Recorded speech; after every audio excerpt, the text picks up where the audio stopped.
আসসালামু আলাইকুম। আপনাদের জন্য নিয়ে আসলাম ভূত ঘটনা। যদি আপনাদের ভূত ঘটনা ভালো লাগে, আনন্দ পেয়ে থাকেন, ভয় পেয়ে থাকেন, তাহলে লাইক, কমেন্ট, শেয়ার করে পাশে থাকবেন। ধন্যবাদ। ঘটনাটি যিনি পাঠিয়েছেন তার নাম হাফেজ মোহাম্মদ আলহাজ উদ্দিন। ওনার বাড়ি ময়মনসিংহ জেলার ফুলবাড়িয়া উপজেলার আসিম ইউনিয়নে। উনি বর্তমানে ব্যবসা বাণিজ্য করছেন। তো ঘটনাটি উনি সংগ্রহ করেছেন ওনার এলাকার এক দুঃসম্পর্কের নানার কাছ থেকে। তো নানার নাম আব্দুর রহিম।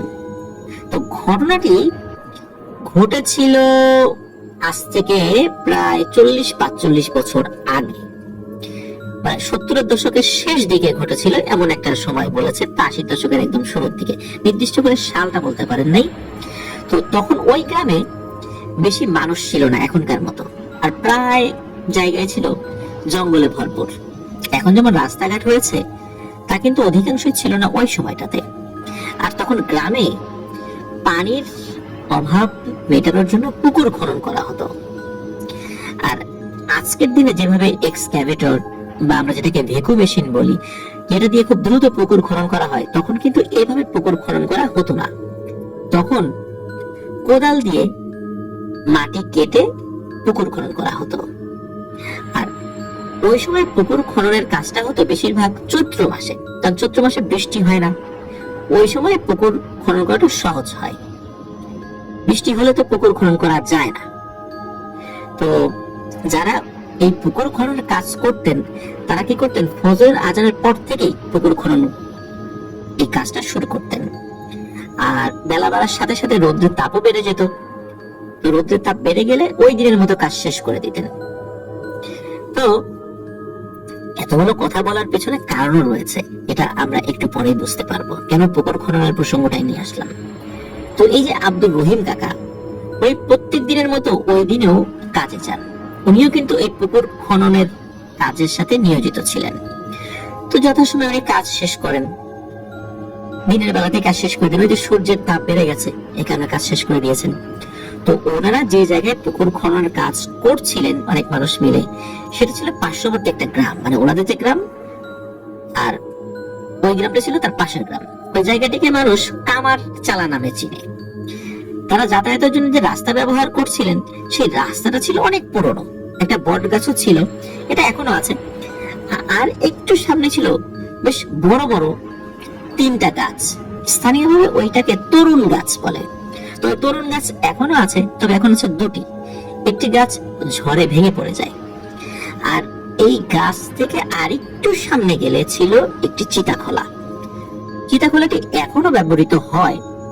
স্থানীয় যারা হিন্দু সম্প্রদায়ের লোকজন আছেন তারা সেটা ব্যবহার করেন।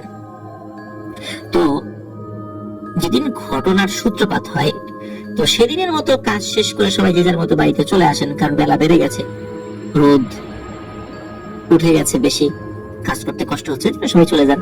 এই যে আব্দুর রহিম কাকা, উনি কি করেছিলেন যে একটু আগে আগে বেরিয়েছিলেন, কারণ ওনার আরেকটা কাজ ছিল।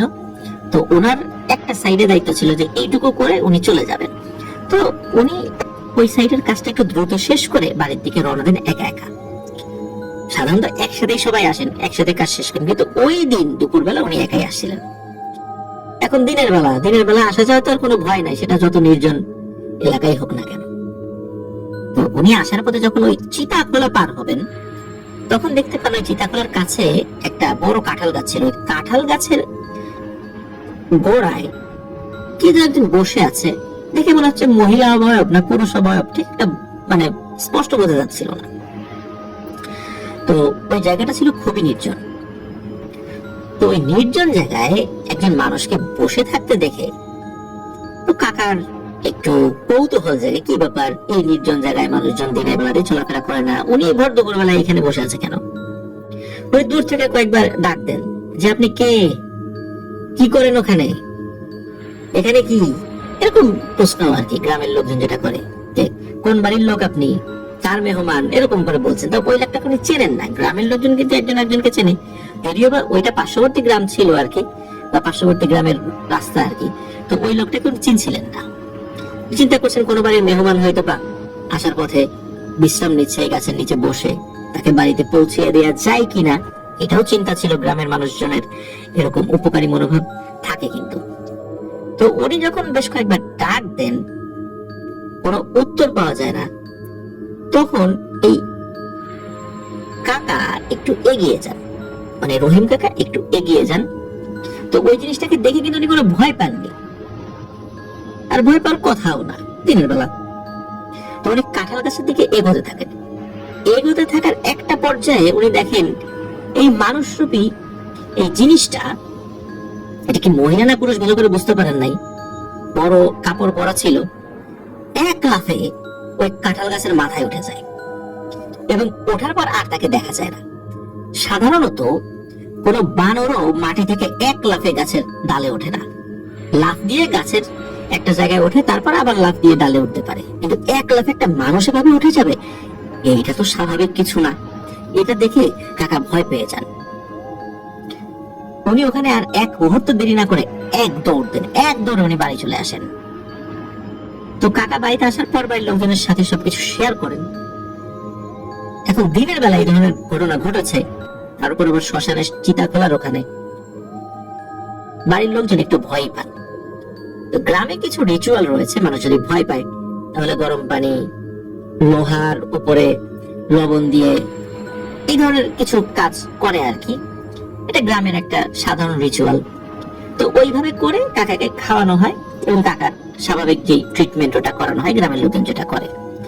এর মধ্যে কিন্তু এই আব্দুর রহিম কাকার সাথে আর কিছুই ঘটেনি, বিষয়টা যেন একদম স্বাভাবিক। তো দিন যেতে যেতে চলে আসে বর্ষাকাল।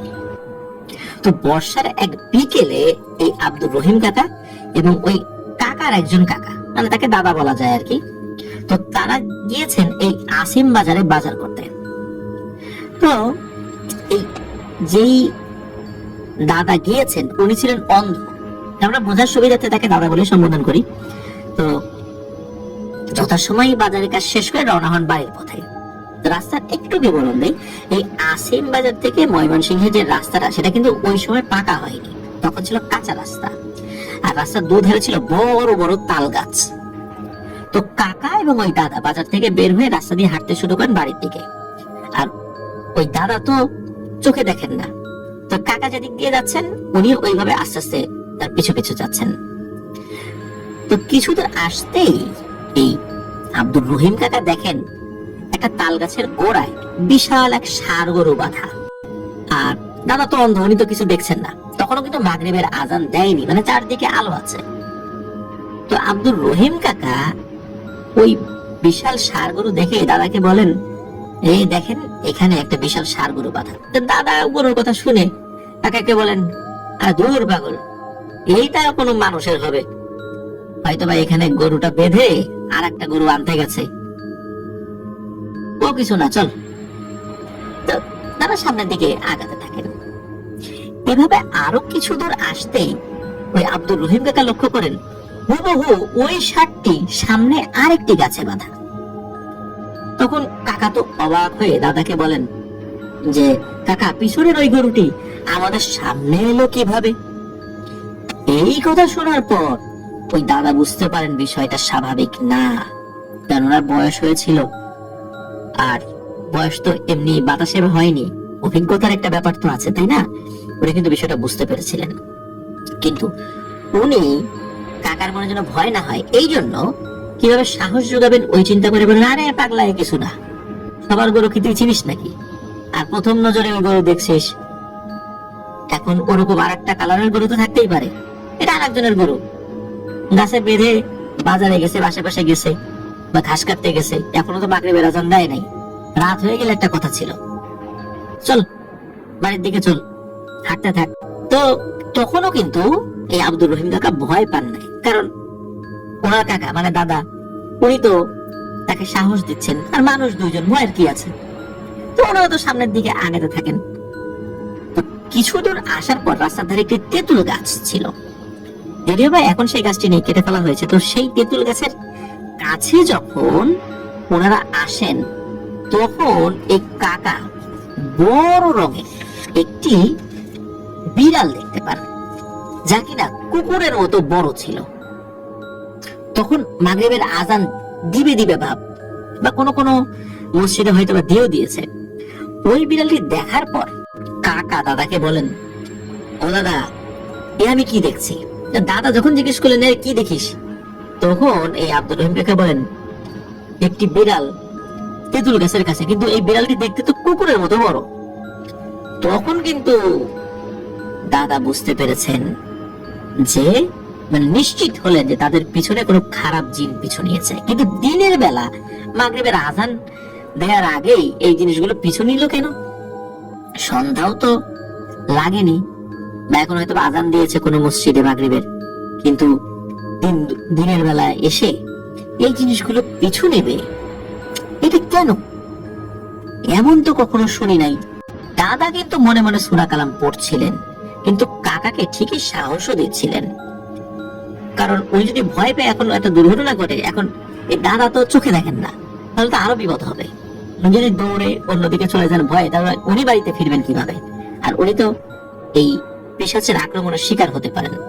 এই কারণে যে কোনো মূল্যে কাকাকে ঠান্ডা থাকতে হবে, ভয় পাওয়া যাবে না। তো যাই হোক, ওই বিড়ালের কথা শোনার পর দাদা কাকাকে বললেন, আরে ও কিছু না, গরু দেখার পরে মনে মনে গরু ছাগলের কথা ভাবতেছিস, আর চোখের সামনে ভুলভাল দেখতেছিস, আর সন্ধ্যার সময় এরকম ভুলভাল অনেকেই দেখে, ওরা আমরাও কত দেখছি।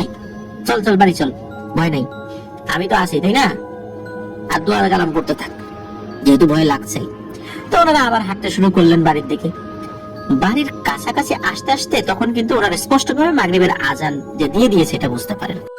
ওনারা যখন বাড়ির কাছে চলে আসেন, তখন ওই আব্দুর রহিমকে আবার দেখতে পান যে মুতালেব নামে একজন ব্যক্তি, তো ওনার দাদি, উনি রাস্তা থেকে কিছুটা দূরে হাঁটাহাঁটি করছেন।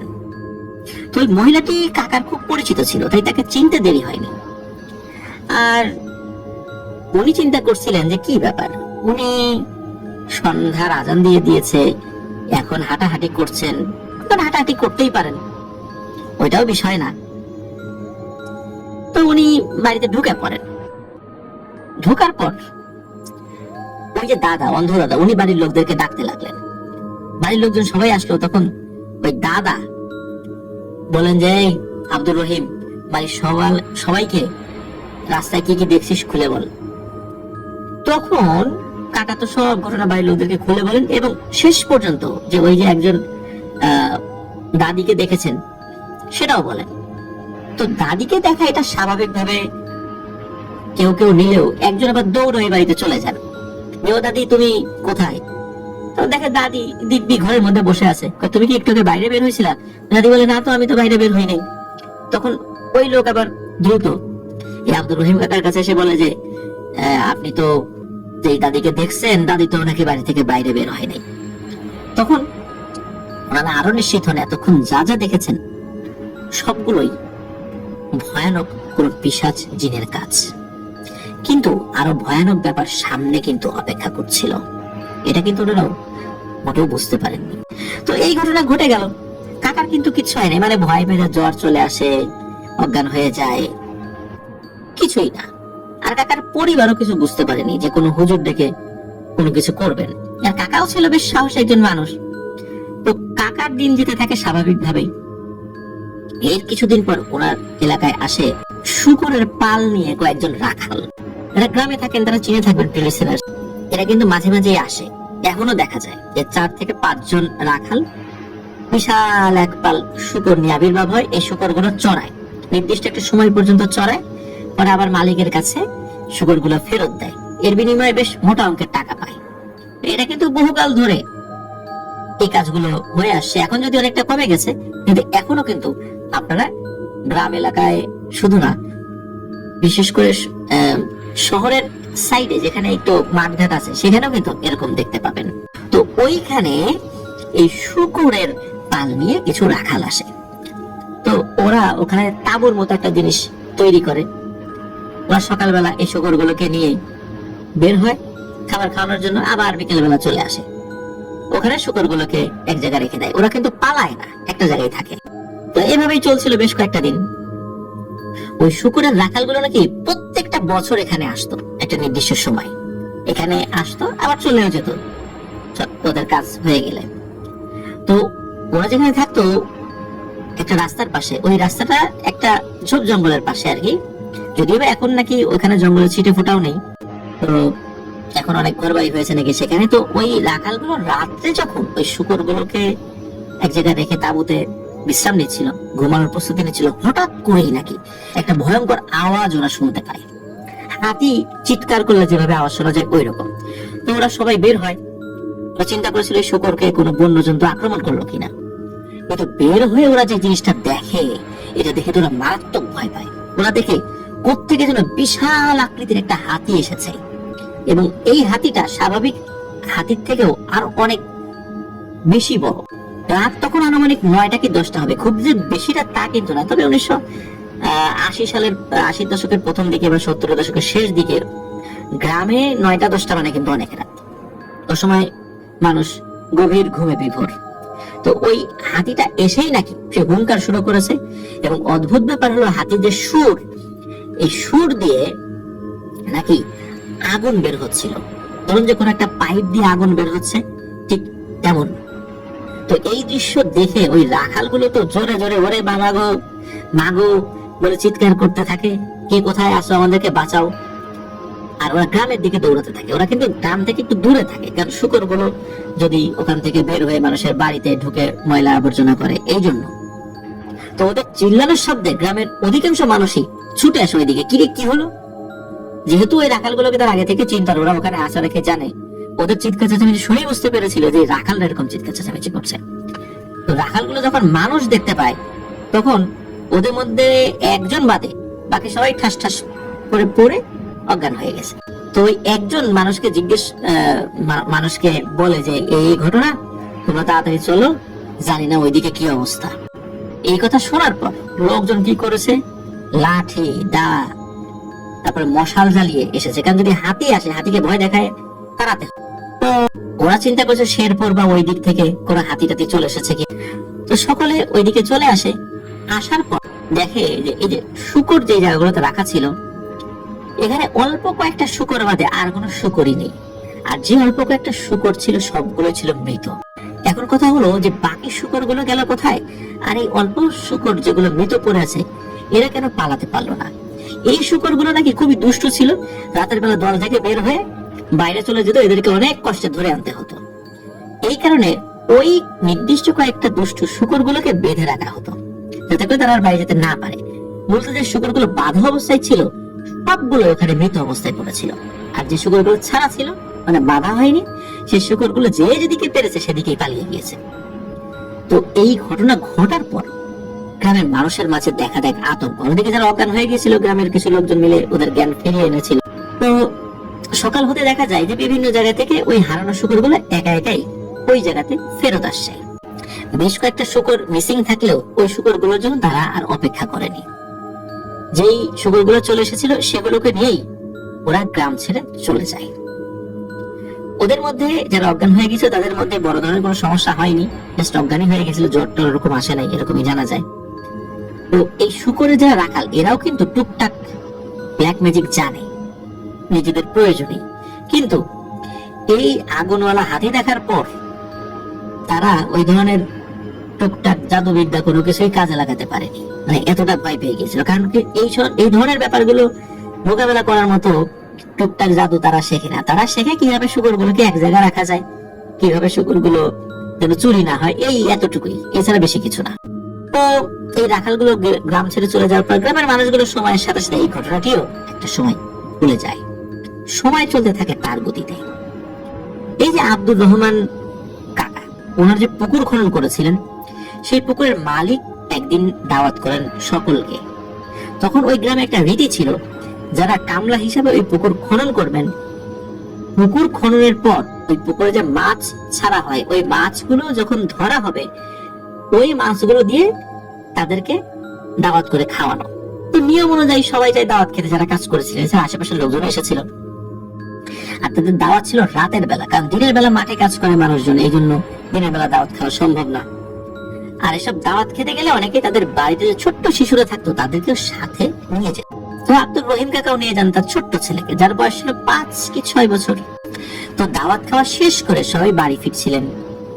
প্রথমে চিতাখোলা আর বটগাছের কথা আমরা বলেছি, ওই চিতাখোলার রাস্তা দিয়ে ফিরছিলেন। তখন কিন্তু অনেকেই একসাথে ছিলেন আর বিভিন্ন গল্পে মেতেছিলেন।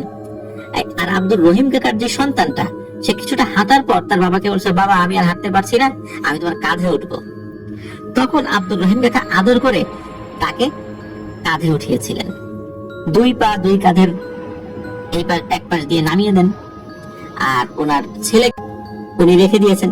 ছেলেও বাবার গলা ধরে নিজের ব্যালেন্সটা ঠিক রেখেছে। এভাবে বাচ্চারা কিন্তু বসে থাকে। তো আব্দুর রহিম কাকা উনিও তো গল্প গুজব করতে করতে আসছেন না, অন্য লোকজনও আসছেন, তাদেরও কারো কারো কাঁধে তাদেরও বাচ্চা কাচ্চা ছিল। তো একটা সময় গল্প করতে করতে তাদের বাড়ির কাছেও চলে আসেন, বিশেষ করে আব্দুর রহিম কাকা। তো বাড়িতে আসার পর ওনার সন্তানকে যখন কাঁধ থেকে নামাতে যাবেন, তখন দেখেন এক ভয়াবহ দৃশ্য। তার সন্তান জীবিত নেই।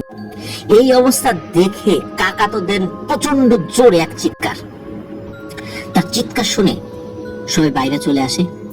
সবাই মিলে দেখে এই ছোট্ট নিষ্পাপ শিশুটির ঘাড় মটকানো। মনে হচ্ছে যে তার ঘাড়ের এখানে কোনো হাড়ই নেই, মাথা এমন ভাবে ঝুলে আছে।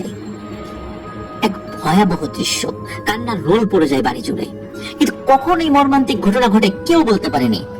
এই নিষ্পাপ শিশুটিকে কে মারলো, কখন মারলো, কেউ বলতে পারেনি। কাকা কিন্তু একা ছিলেন না, সাথে আরো মানুষ ছিল। তাদেরও কারো কারো কাঁধে কিন্তু তাদের বাচ্চা ছিল, কিন্তু কারো নজরেই পড়েনি যে কখন এই ঘটনাটি ঘটলো। ওই বাচ্চাটিও কোনো শব্দও করতে পারেনি। প্রিয় লিসেনার্স, একবার ভাবুন তো, আপনার আমার সাথে যদি এমন ঘটনা ঘটে কেমন লাগতো? নিজের আদরের সন্তানের এমন মৃত্যু কেউ কি মেনে নিতে পারতেন? এই ঘটনার পর পুরো বাড়ি, এমনকি পুরো এলাকা জুড়ে শোকের ছায়া নেমে আসে। ওই রাত কাটানোর পর লাশটিকে দাফন কাফন করা হয়। এভাবে শেষ হয়ে যায় এক নিষ্পাপ জীবন। পৃথিবী থেকে চিরতরে হারিয়ে যায় একটি তরতাজা প্রাণ বিনা দোষে। এই ঘটনার 2-3 দিন পর গ্রামের সবার পরামর্শে একজন হুজুরের কাছে যাওয়া হয়। সব ঘটনা শুনে হুজুর খুব মনে কষ্ট পান। এমন একটা ঘটনা ঘটলো, একটা নিষ্পাপ শিশু এইভাবে মারা গেল। পরে হুজুর তাদের কাছ থেকে একটু সময় চেয়ে নেন। হুজুর একটা নির্দিষ্ট ঘর ছিল, সেখানে চলে যান এবং তার অনুগত জিনদের দ্বারা জানার চেষ্টা করে আসলে কি হয়েছে, কিভাবে হয়েছে, কেনই বা হয়েছে এটা। এভাবে কিছুক্ষণ যাওয়ার পর হুজুর তার কামরা থেকে বেরিয়ে আসেন এবং বেরিয়ে এসে যে তথ্য দেন তা ছিল ভয়াবহ। হুজুর বলেন, মূলত আব্দুর রহিম কাকাকে এইসব কথাগুলো বলেছিলেন, উপস্থিত অনেকেই ছিলেন সেখানে। হুজুর বলেন, আপনি অনেকদিন আগে পাশের এলাকায় যান পুকুর খনন করতে। কাজ শেষ করার পর দুপুরবেলা আপনি যখন একা একা বাড়ি ফিরছিলেন, তখন চিতাখোলার মাঝে কোনো অবয়বকে দেখেছিলেন? তখন কাকা বলেন, হ্যাঁ আমি দেখেছিলাম। তাকে তো বেশ কিছু বিষয় জিজ্ঞেস করলাম, উত্তর দিল না, পরে লাফ দিয়ে গাছে উঠে গেলাম, তো ভয় পেয়ে চলে আসছি। তখন হুজুর আবার বলতে শুরু করেন, ওটা ছিল একটা জিন। এটা তো বুঝতে পেরেছেন, কিন্তু ওটা খুব খারাপ প্রকৃতির জিন।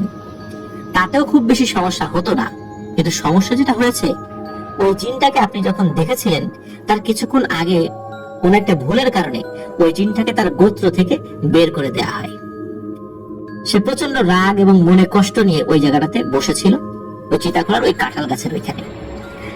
আর কোনোভাবে আপনি তখন তাকে দেখে ফেলেন এবং ডাকাডাকি শুরু করেন। ডাকাডাকি করতে করতে একটা সময় সামনের দিকে এগিয়েও গেছেন। ও তো এমনিতেই রাগান্বিত, তারপর বারবার আপনি তাকে বিরক্ত করছেন, আপনি তাকে দেখে ফেলেছেন, এই কারণে জিনটি খুব রাগান্বিত হয়। কিন্তু ওই সময় আপনাকে কিছু বলেনি, সে লাফ দিয়ে গাছে উঠে যায়। কিন্তু আপনি যেহেতু তাকে বিরক্ত করেছেন, এই জন্য আপনার ক্ষতি করার জন্য সে চেষ্টা করে গেছে।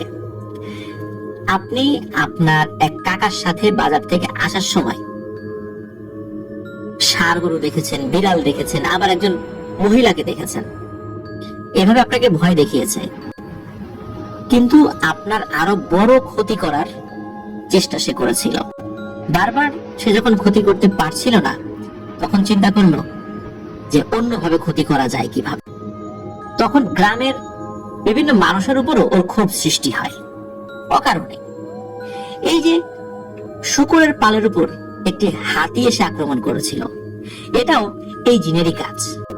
ও যেদিক দিয়ে ঘোরাফেরা করছিল, ওইখানে ওই শকুনের পাল নিয়ে রাখালরা অবস্থান করছিল, এই জন্যই মূলত এই কাজটি করেছে।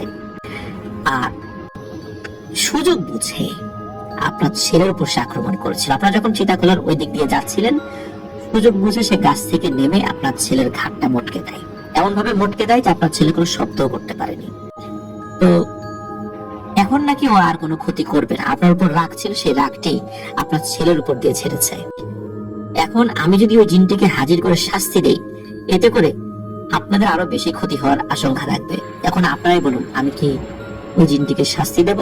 উপস্থিত সকলেই, এমনকি আব্দুর রহিম কাকাও হুজুরকে বলেন, না, তাকে হাজিরও করার দরকার নেই, তার শাস্তিও দরকার নাই।